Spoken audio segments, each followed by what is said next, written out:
Georges Renard Kuzmanović a travaillé pour la France Insoumise de 2016 à 2018. Il était en charge des questions internationales. Mais il est vite parti.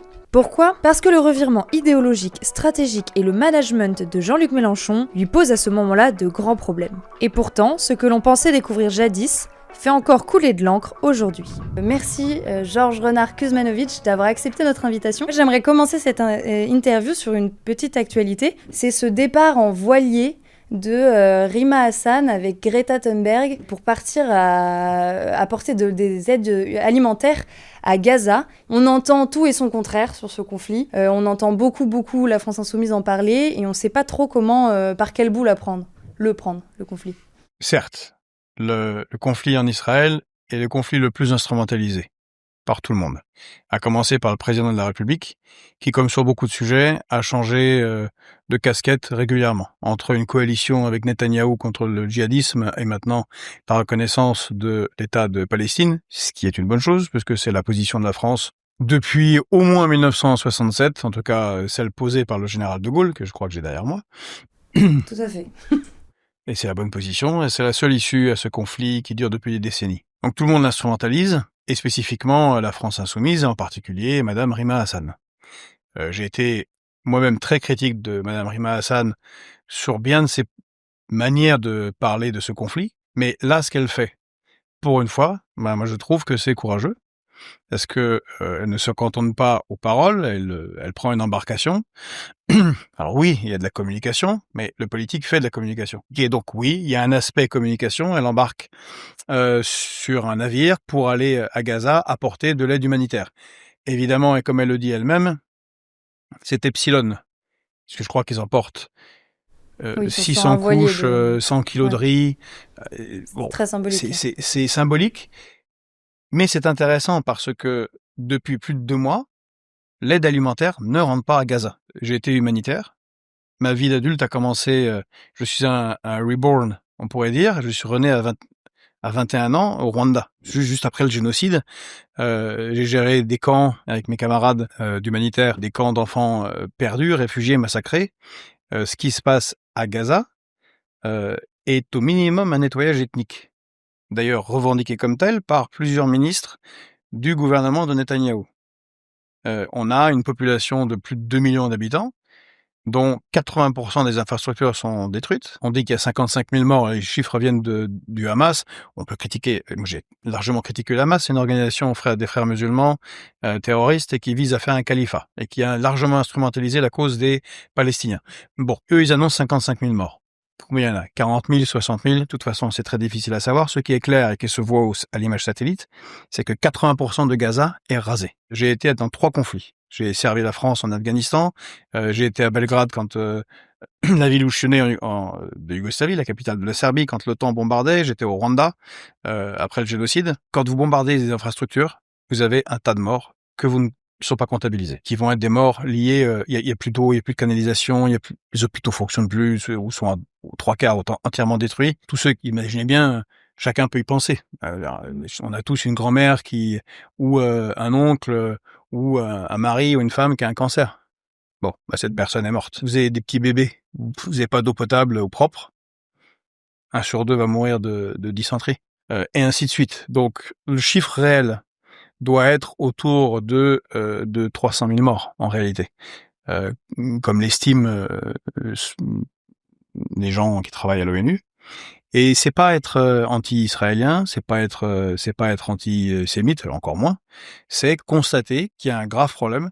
Comme il y a un autre problème au RDC, tout le monde s'en fiche là, mais je crois que c'est le pire déplacement de population depuis la Deuxième Guerre mondiale. Là, c'est 7 millions de personnes. Entre 2000 et 2020, il y a eu entre 6 et 12 millions de morts. Allez, c'est pas grave. Bon. Certes, on fait un focus sur tel ou tel conflit, Pourquoi, pas sur d'autres. À votre avis, d'ailleurs ? Mais parce que c'est un vieux conflit qui est là depuis des décennies. D'abord, c'est sur la Méditerranée, c'est du mort kilométrique, le RDC, voyons, c'est là-bas, c'est très très loin en Afrique, ça intéresse personne.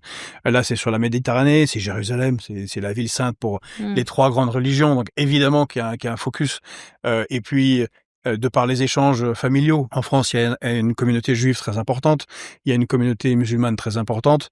Je sais pas quelle est la proportion, mais il y a énormément d'Israéliens qui sont franco-israéliens, allemands et israéliens, russes et israéliens. Enfin, donc nécessairement, on en parle, je veux dire, dans les familles, entre amis, c'est là. Et puis la Bible, là, Oui. un des Non, plus non, mais gros, c'est sûr. un Oui. des plus grands livres. La Bible se passe pas en République démocratique du Congo. Mais donc, pour répondre à cette question, au moins elle fait quelque chose. Mhm. Et là, hier, il y a eu 27 morts. Ce week-end avant, c'était une quinzaine de morts. Au point de passage, le seul point de passage autorisé par Israël pour l'aide humanitaire. Et qui est distribué par une organisation cooptée par Israël. Aucune autre organisation ne peut le faire, même pas les organisations internationales. Et il n'y a pas de journaliste à Gaza.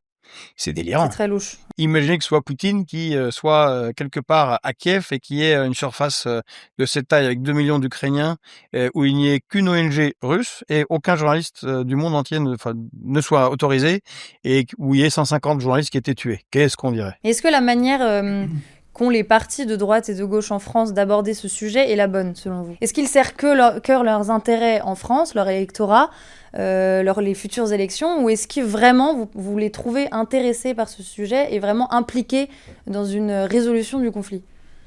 Non, je ne les trouve pas Ouais. réellement impliqués dans une En résolution fait, du ils sont conflit. tous C'est hypocrites, quoi. principalement instrumentalisé. Alors, vous avez des cas particuliers. On peut ne pas aimer ou aimer Rima Hassan. Elle a la particularité d'être d'origine D'être palestinienne. ouais. Bon, déjà, ça a un peu plus de sens et elle agit plus concrètement. Voilà. Il y en a beaucoup qui parlent. J'ai été un des responsables de la France Insoumise. J'ai organisé 3 manifestations importantes quand je m'occupais des questions internationales à l'époque du Parti de gauche et au début de la France Insoumise, sur la situation en Palestine, en particulier quand il y a eu l'opération Plomb Durci, qui était une sorte de prélude à ce qui se passe aujourd'hui, qui était déjà extrêmement dur en termes de bombardement sur les populations civiles. Il y a beaucoup de gens qui aujourd'hui sont extrêmement intéressés par la Palestine, que je voyais pas beaucoup Mais justement, est-ce se que quand vous pencher y sur ce étiez, cas. on Mais vous de posait toute des façon, questions? Est-ce qu'on s'intéressait je veux dire, vraiment au sujet? le problème, c'est que c'est un combat facile pour la gauche. Pourquoi? Expliquez-nous. Au sens où il y a très peu qui agissent. Très peu vont sur place, très peu s'engagent personnellement. Comparé à ce que faisait la gauche dans les années 70-80 avec le FPLP, avec l'OLP, avec le Fatah, qu'on peut aimer, pas aimer, mais il y avait beaucoup plus d'engagement qu'aujourd'hui. C'est profiter d'une situation pour avancer ses pions sur le plan national, ce que font aussi des partis de droite, ce que fait aussi très largement une branche du Rassemblement national, celle de Marion Maréchal et de Jordan Bardella, qui sont allés en Israël, et tout à coup ils ont découvert une amitié incommensurable pour le peuple juif et les destins d'Israël qui combat en première ligne pour...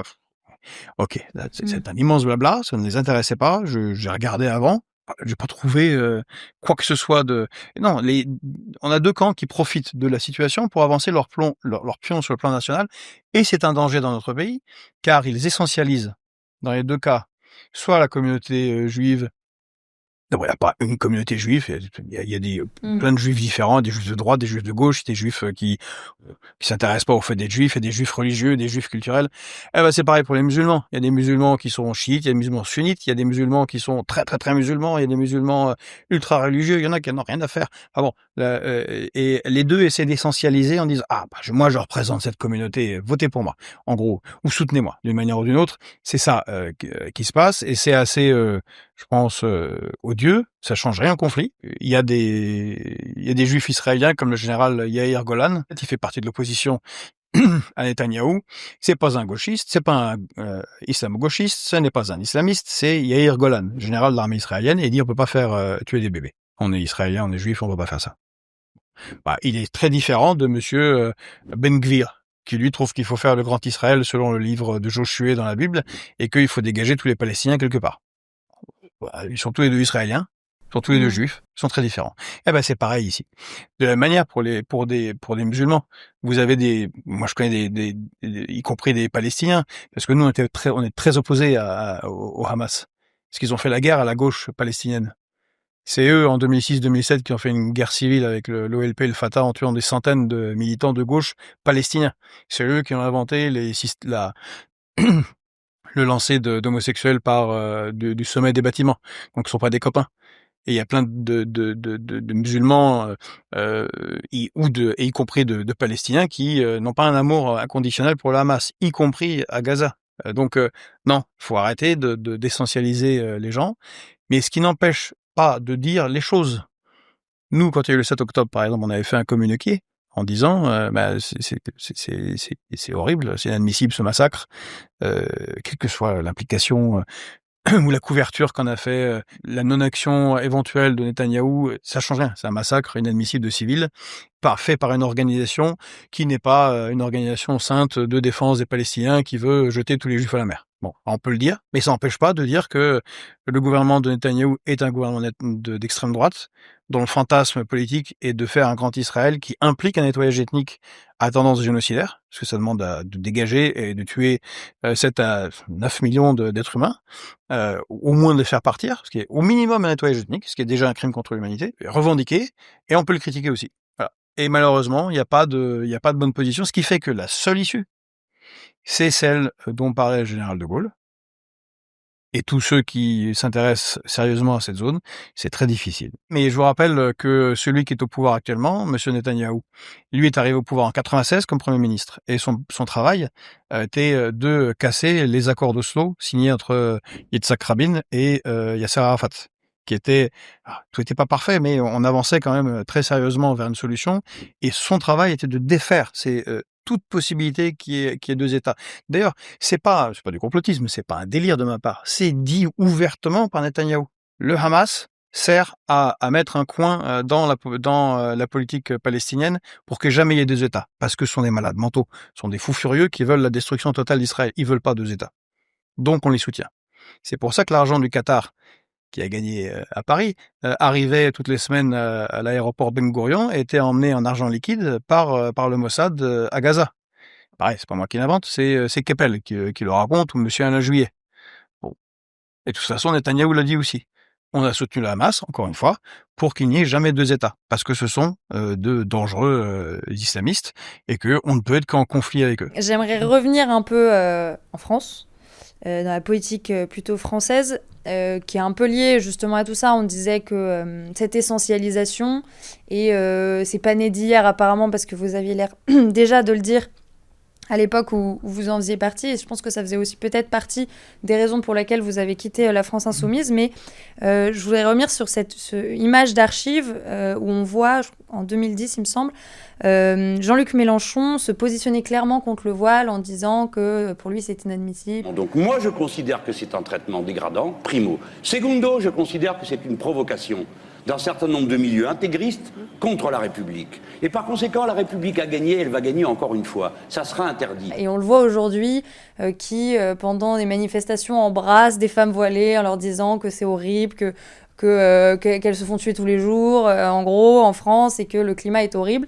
Et en plus, il le dit clairement, ça a été cité, c'est on s'occupe principalement de cet électorat musulman, parce que tout le reste, on perd notre temps. Comment est-ce qu'il en est venu à changer de discours ? Comment est-ce que vous l'avez vu à votre époque, et comment vous l'analysez au fur et à mesure du temps ? Quelle a été la stratégie là-dessus ? Bon, c'est vrai que quand j'y repense, c'est quand même un étonnement, toujours.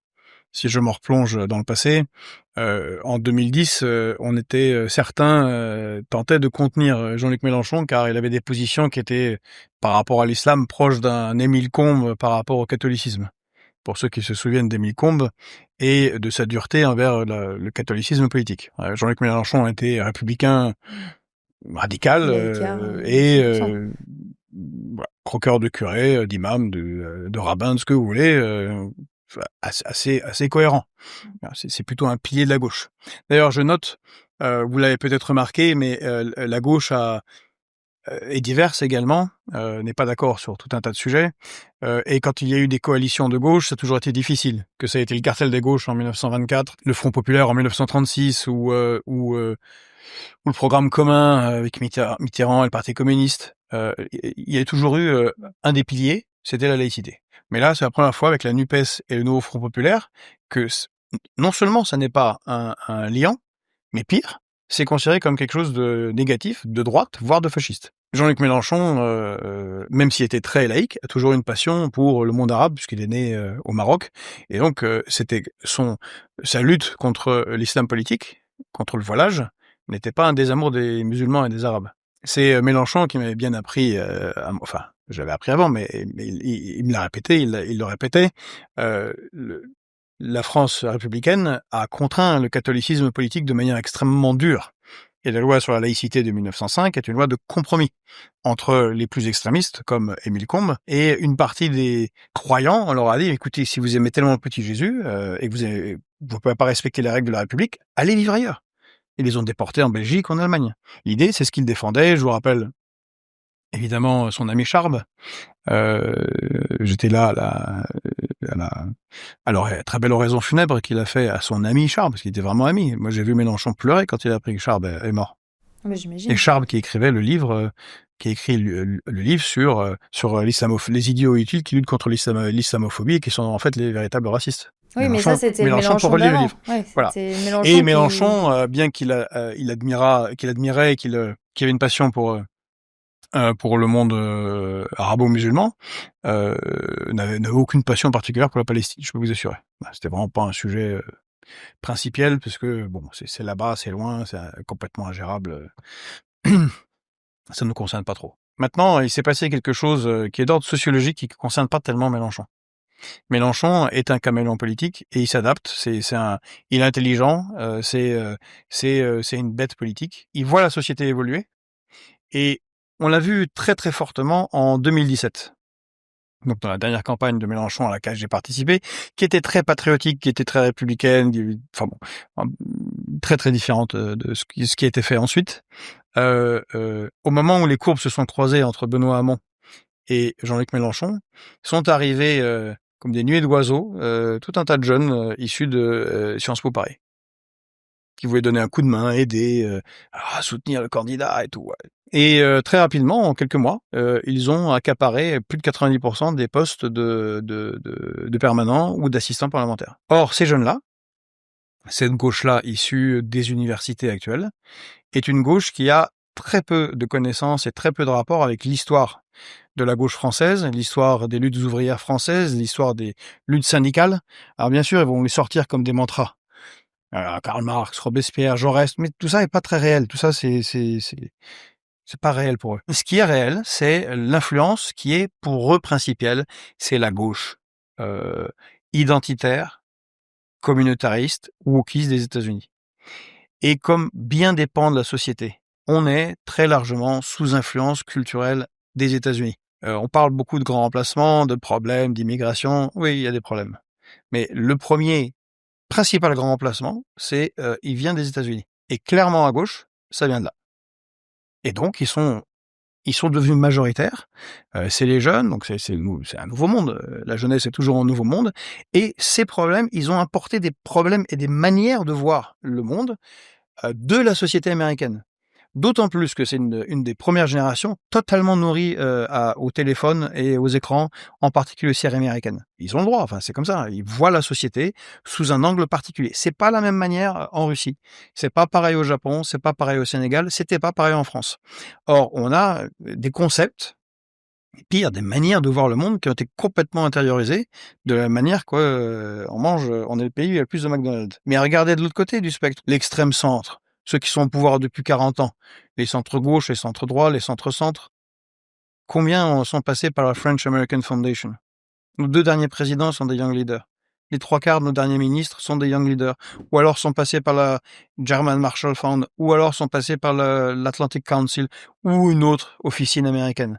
Là, on est bouffé. Eh ben, à gauche, c'est pareil. Et donc, ils ont des problématiques de gauche américaine. Mettre les gens en petites cases. Là, c'est les noirs. Là, c'est les noirs café au lait. Là, c'est les noirs moins noirs. Là, c'est les juifs. Là, c'est les juifs homosexuels. Là, c'est les queers. C'est une vision. Moi, j'ai vécu aux États-Unis. C'est une vision anglo-saxonne. Et donc, c'est le modèle de pensée. Et évidemment, comme ils arrivent sur un substrat qui n'est pas du tout celui-là, c'est la France universaliste qui trouve son universalisme républicain, le trouve dans les racines chrétiennes, de l'universalisme chrétien. C'est des vastes communautés qui s'unissent autour d'un projet politique, un projet culturel.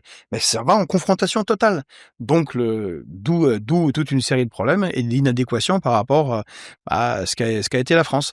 Et voilà, Mélenchon s'est adapté à ça. Ce qui fait qu'il y a un plafond pour la gauche de Mélenchon. Oui, maintenant, il y a non seulement la gauche de Mélenchon, mais la gauche en général, parce qu'il n'y a pas que Mais il Mélenchon. n'existe plus cette gauche républicaine. Vous, à l'heure actuelle, laïcarde. vous le critiquez beaucoup plus que les autres, parce qu'il est en tête, mais en vrai, les Verts ou les jeunes du Parti socialiste sont complètement mangés par les mêmes Il la n'existe même plus pensée. cette gauche républicaine. Si, elle existe. Moi, j'en fais partie. Mais elle est Il y en a minoritaire. d'autres. Elle est un peu atone. Je sais pas si elle est minoritaire. En tout cas, dans moins l'expression de bruit. publique, pour le moment, elle est minoritaire. D'où le décalage avec ce que vous avez dit, le décalage avec une autre partie de la France, les catégories populaires plus anciennes. D'ailleurs, Qui se reconnaissent elles pas aussi du composées tout. d'immigrés, y compris d'immigrés Et qui se retrouvent au Rassemblement national parfois. ou nulle part, Ou nulle part. qui se retrouvent d'abord nulle part, qui abandonnent la politique. Ou au Rassemblement national. Et Mélenchon a vu que, en tout cas, il comprend que c'est incompatible. C'est incompatible d'aller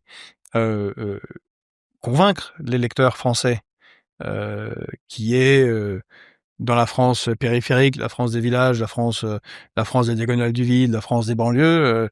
Et c'est plus compliqué. Enfin, c'est pas possible avec ce nouveau logiciel de la gauche américaine. Ça marche pas.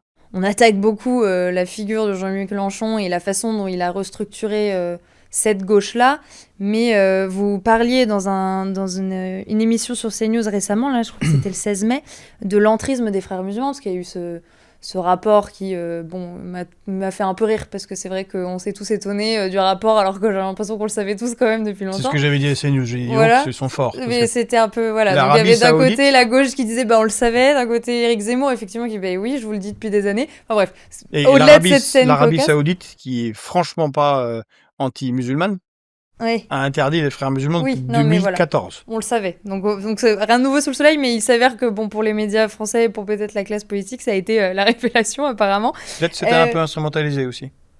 De le rapport. De tout à coup se rendre compte, oh mon Dieu, il y a des frères musulmans. Non, mais évidemment. Ah, franchement. Oui, faut faire les œillères, les fausses œillères. Et donc moi, ce que je voulais dire, c'est que au-delà du côté que c'est pas du tout une chose totalement nouvelle, on parle de Jean-Luc Mélenchon, qu'il a recalculé pour restructurer cette gauche en fonction de justement cette influence américaine, comme vous disiez. Mais il y a aussi ces influences extérieures, et vous parliez, vous, de l'influence des frères musulmans dès 2018 dans ce parti-là. Donc est-ce qu'il y a aussi une part de responsabilité de ces gens-là ? Comment est-ce qu'ils sont arrivés, ils ont proposé... Enfin, comment ça s'est passé ? Vous dites ça, mais... On imagine difficilement concrètement comment ça s'est passé. Qui est venu et a dit voilà, on a un projet pour vous.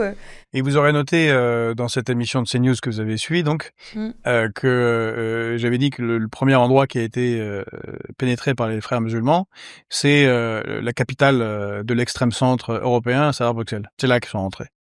Parce que la pensée moyenne politique sur ces questions d'identité, de société est communautariste en Europe. Mais donc, ils ont trouvé un terreau facile. Dans les années 20, les frères musulmans sont d'excellents militants. Ce sont des gens qui, comme en plus, ils sont dans une logique religieuse, ils s'inscrivent dans un temps long, où l'individu n'a pas nécessairement besoin de se réaliser dans la révolution vite. C'est un peu une tendance chez les gens, ce qui est assez drôle, d'ailleurs, chez les anciens chez les gens de gauche révolutionnaires, ils aimeraient bien que ce soit pouvoir le vivre. Pour le vivre, voilà. Donc, au résultat, ce qui fait des accélérations pas au bon moment, eux, ils ont un rythme très différent et c'est une approche indirecte, non frontale. Passe par le soupirail si on peut pas entrer par la porte et toujours poliment. Bon. Ils vont mettre en œuvre alors ça c'est pas pour la politique, mais il faut quand même le dire, toute une série d'organisations, d'associations, des nébuleuses. Ils s'inspirent d'ailleurs du capitalisme financiarisé mondial. Personne ne sait qui possède BlackRock, ou Vanguard, ou Merrill Lynch, aucune idée, Goldman Sachs, parce qu'ils se possèdent tous les uns les autres. Puis il y a des multiples filiales, puis il y a des filiales dans le monde entier, puis des holdings. Et en fait, quand on regarde le tableau, on comprend rien. Bon, ils font ça et ils vont s'intéresser aux quartiers où les gens sont pauvres, où ils sont en difficulté, où la République a reculé, où il n'y a pas d'emploi, il y a plus d'usines. On aide la population et évidemment, on va en retirer un avantage politique. Bon. Et là, il y a une rencontre entre cette pensée communautariste américaine et l'offensive politique des frères musulmans. Ils vont entrer en interaction en rentrant dans un parti politique comme la France Insoumise, en rejoignant des réunions. On arrive dans une réunion, et c'est pas marqué frères musulmans, voilà. Peuvent arriver en groupe, ça peut être des propositions de discussion. Et si vous tombez tout à coup, par la magie de l'évolution sociologique, sur des jeunes qui trouvent que oui, quand même, c'est horrible ce qu'on fait aux musulmans. Peu importe que la France est sûrement le pays qui a accueilli le plus d'étrangers sur les 50 dernières années. Puis il y a surtout beaucoup de musulmans de gens d'origine maghrébine, d'Algérie, de Tunisie, du Maroc, du Sénégal, qui réussissent en France, qui deviennent patrons, dentistes, médecins, commissaires de police, il y en a plein en fait. Bon, et donc il y a ce fantasme de oh mon Dieu, il souffre. Et là il y a quelqu'un vous vient avec un programme et il vous dit mais regardez. Ils souffrent parce que il y a l'islamophobie. Et c'est eux qui vont inventer, c'est les frères musulmans qui inventent l'islamophobie. Et donc, c'est des bons militants. Ils vont, par capillarité, petit à petit, convaincre des gens, les inviter à des réunions, à des colloques, à des discussions. Et c'est comme ça qu'ils vont rentrer. Ils vont inviter ceux qui sont le plus à même, les plus proches. Ça va commencer avec Madame Daniel Obono, avec Clémentine Autain, avec tel ou tel jeune qui sont plus connus maintenant mais qui n'étaient pas connus avant, et à des discussions, à des débats. Voilà comment ça se fait. Vous en aviez entendu parler à ce moment-là, en 2018, 2017 ? Jusqu'en 2017, ça intéresse. Tout ça était complètement secondaire. Et d'ailleurs, des figures comme Madame Daniel Obono ne disaient rien. C'est ils suivaient la ligne, drapeau français, indépendantisme, politique gaulliste, ça piquait un peu dans leurs oreilles, mais voilà, ils ne disaient rien. Et dès qu'ils ont été élus, je prends le cas de Madame Daniel Obono, en plein été, elle va à une réunion afroféministe, mais où on ne peut rentrer que si on est de la bonne couleur de peau. Donc je me souviens à l'époque, j'avais écrit à Jean-Luc Mélenchon, j'ai dit mais on va pas faire des trucs comme ça en République, avoir des gens qui rentrent de la bonne couleur de peau. Parce que sinon, on va avoir une réaction avec d'autres gens qui vont faire d'autres réunions en disant « Ah bah, il faut une autre bonne couleur de peau. » Je sais pas, blanc, jaune, café au lait, que sais-je. Et puis noir, c'est jusqu'à où? Pour la gauche historique qui a lutté contre le racisme, c'est délirant. En fait, c'est ramener le concept de racisme en politique, c'est une vraie catastrophe pour notre pays, justement, qui est très mélangé. C'est peut-être aussi cette vision américaine, justement. Parce que oui, ce que je disais tout à l'heure, le Black Lives Matter qui est arrivé en France, alors qu'on n'a pas du tout la même histoire, on n'a pas eu du tout de ségrégation, et on a imaginé que la France c'était comme les États-Unis à cette époque-là, et qu'on avait fait des bus de blancs et de noirs, quoi. Mais d'ailleurs, j'invite ou même aujourd'hui, certains de ces jeunes, j'en ai, prenez un billet d'avion et allez vivre 6 mois aux États-Unis. Mais vraiment, pas juste à Harvard ou à MIT. Allez vous balader. Vous allez voir, c'est spécial quand même comme pays. Vous aviez participé au programme de défense. Vous aviez participé à l'écriture de ce programme de défense pour 2017. Qu'est-ce que vous écriviez? Dans quels étaient les grands axes à ce moment-là pour cette gauche? Quel était le programme? Quel était le programme? Quels étaient les grands enjeux Vous pouvez aller voir, c'est pour voir le décalage total.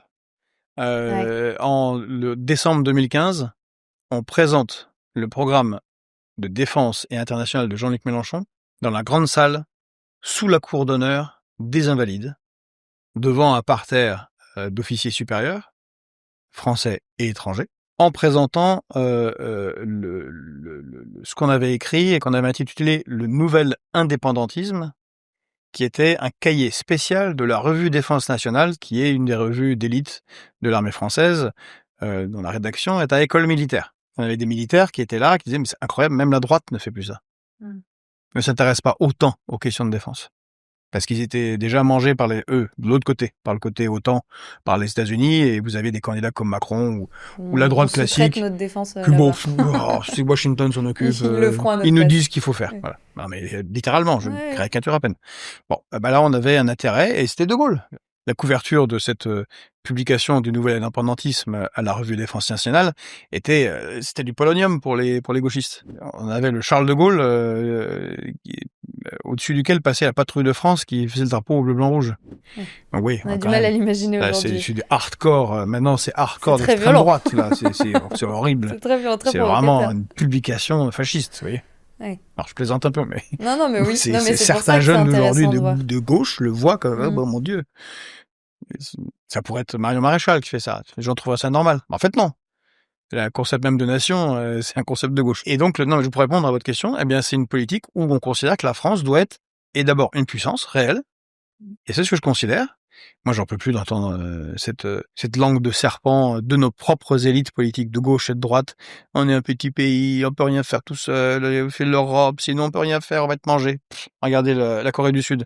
C'est plus petit que nous, il y a moins d'habitants. Vous avez un téléphone Samsung peut-être?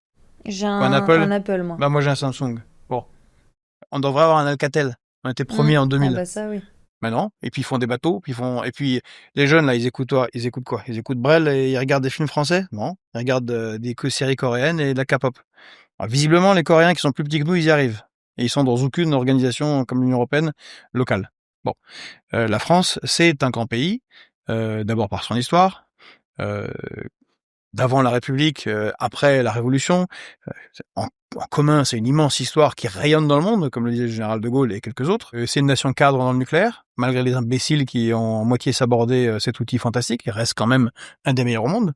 On est un des sièges au Conseil de sécurité de l'ONU. Je sais bien que M. Macron veut le refiler aux Allemands, mais bon, c'est toujours ça. On est parmi les rares qui, nous avons la dissuasion nucléaire.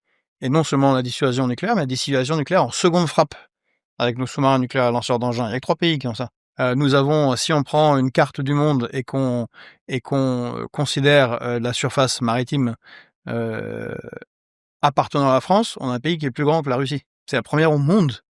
On a la première surface maritime au monde. On a souvent tendance à nous dire qu'on n'est plus armé, que... Mais oui, on n'a rien. Et c'est une langue de serpent. C'est une langue de serpent. Je crois que vous avez un collègue comme moi qui est fan de Tolkien. Langue de serpent, c'est celui qui parle au roi Théoden et qui est tout faible comme ça. Et qui dit, mais non, tu peux rien faire, c'est fini. Le Mordor a gagné, on est trop faible. Bon. Mais c'est exactement ça. Et ça fait 40 ans que ça dure. Partant de ça, on considérait, et je considère toujours, qu'on est une grande puissance.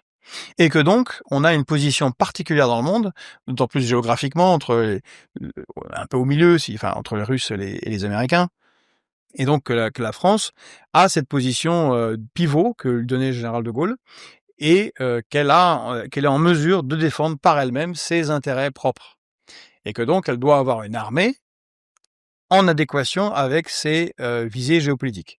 Et pas un sous-truc qui a été sabordé et qui ne sert que de supplétif à l'Empire américain, avec quasiment toutes nos armes, où ils ont mis des composantes américaines, ce qui fait qu'on est bloqué dès qu'ils ont envie de nous bloquer. Bon. Et enfin, sur l'Union européenne, eh bien, c'était à l'époque le plan A, plan B de Jean-Luc Mélenchon. Cette Europe, on la change, on la quitte. Et l'idée n'est pas évidemment de faire un Frexit ou nationaliste, d'ailleurs que personne ne prépare chez les Frexiteurs, mais de faire une Union européenne des États-nations. C'est-à-dire le traité de l'Élysée du général de Gaulle de 1963, avant qu'il ne soit modifié par le Bundestag sous pression des États-Unis, encore eux, et le général de Gaulle, qui comprenait bien que la subversion allait venir des États-Unis, disait il ne faut pas que dedans il y ait ni le GATT, c'est-à-dire l'OMC, l'Organisation mondiale du commerce, et donc l'idéologie néolibérale, il ne faut pas qu'il y ait l'OTAN, et il ne faut pas qu'il y ait les États-Unis. S'il y a une organisation européenne, chacun de ses États membres doit être souverain et il doit être vraiment indépendant de tout empire, à commencer par l'Empire américain. Et évidemment, ce qu'on a construit est totalement différent. Voilà ce que nous défendions et ce que moi je continue à défendre. Et est-ce que à ce moment-là, vous doutiez, en tout cas d'un point de vue géopolitique, que tout ce qui est arrivé allait arriver, la guerre en Ukraine, le 7 octobre? Ah bah je veux bien. Vous l'aviez... Mais on l'a formulé ou ouais, vous l'aviez clairement formulé. Vous le savez. Moi, j'ai tout un tas de problèmes accusé d'être pro-russe depuis 2014. Mais ce pourquoi moi et d'autres, y compris Jean-Luc Mélenchon, étaient accusés d'être pro-russe, eh bien, par exemple, le fait que le massacre à Odessa était un massacre d'extrémistes néo-nazis qui n'ont pas été poursuivis par le nouveau pouvoir à Kiev, eh ben, c'est la Cour européenne des droits de l'homme qui l'a reconnu il y a 2 mois.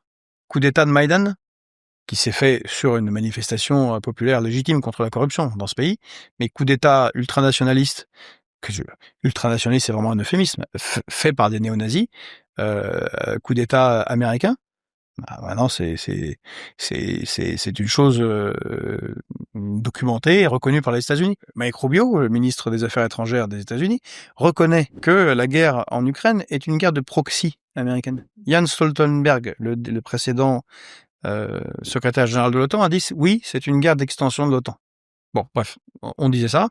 Et ce que Mélenchon disait, et donc qui était notre ligne, qu'on avait travaillé, qui est toujours la mienne, et qu'il disait en 2017, c'est « il faut qu'il y ait une conférence internationale de sécurité pour construire une nouvelle architecture de sécurité en Europe, avec les Russes, évidemment avec les Américains, et où on réglera les problèmes frontaliers complexes issus de l'effondrement de l'URSS et qui n'ont jamais été traités. » Et on disait, sinon, ça va finir en un immense conflit en Europe, et sûrement en Ukraine.